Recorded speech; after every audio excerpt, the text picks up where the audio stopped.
Okay, howdy. Now this is the third part. So last time we talked about the charges. So the first section we said the charges were all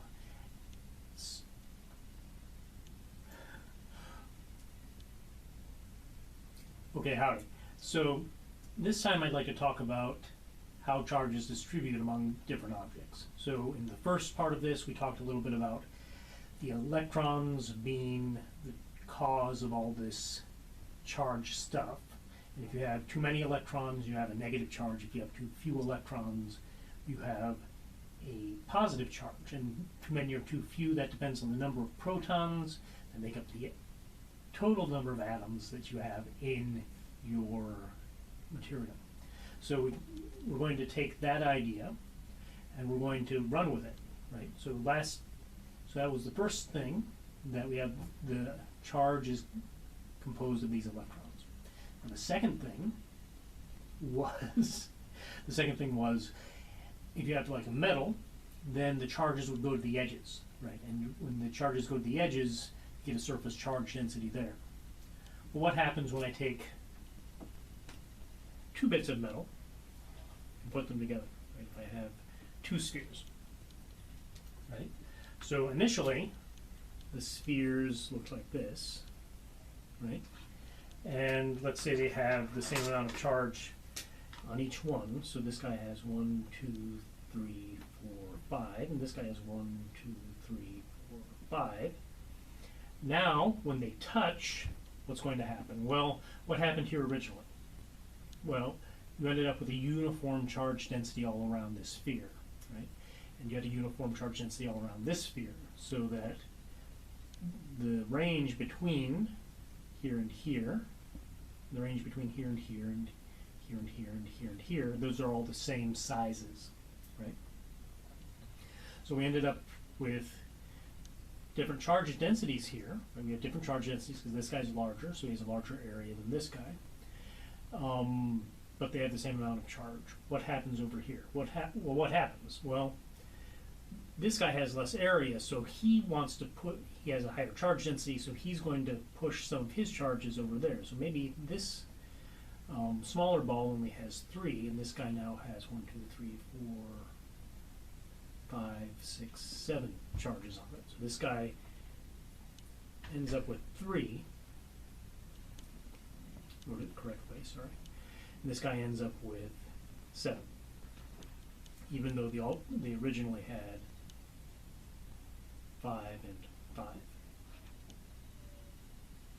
Okay, so the same process that made the charges equilibrate along the edges of the different objects then makes them equilibrate when they touch.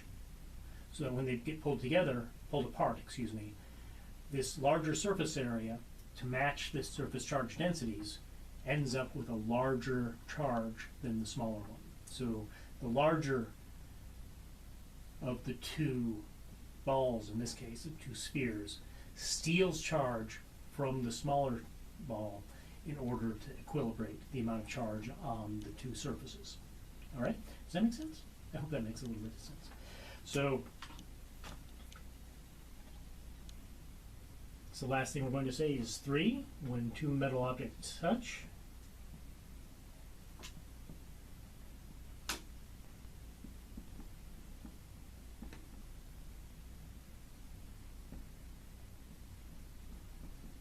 I got it too far. Touch. Their electrons equilibrate. Their electrons move, excuse me.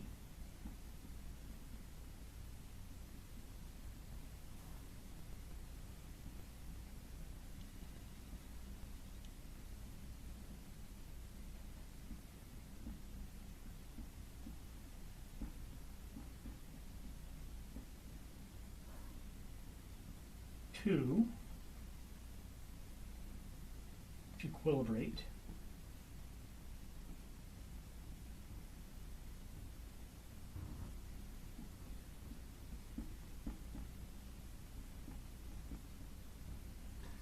their surface charge densities. it's on the surface. It's a surface charge density because it's on the surface that the charges reside.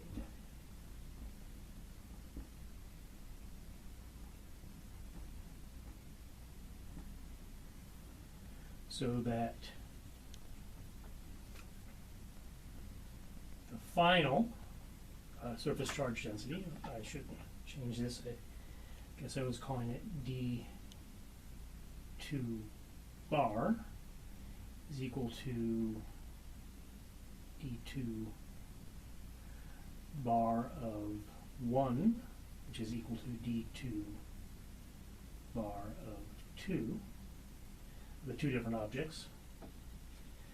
Okay, and that's equal to Q total, the total charge on the two objects over A total, the total area of the two objects, right? So that's Q1 plus Q2 over A1 plus A2, all right? And then you can use that to find the charge on each one of these different objects after they're taken apart. And that's what I'm going to do in the example for this part, right? So I'm going to go through and I'm going to do this process for you in an example, and hopefully that'll clear up any problems with this. Hopefully there shouldn't be too many. It's just that all it's saying is that each area gets the same amount of charge, right? So it's a little bit like what people say they want to have happen with highway money, right? So that every county ends up with the same amount of highway money based on, you know, the number of people that are driving on the roads, right? So it's the same kind of idea, only with charge and balls, not with roads and people and money. Okay? So, and that's what people say they want. That's not really true. That's not really what happens. Right. Well, you can talk about politics with other people. So hopefully that'll be sufficient, and that's enough for the first lecture. And we'll have a second lecture coming up, and that will talk more about charge in electric fields. All right? Well, thanks for listening. Bye now.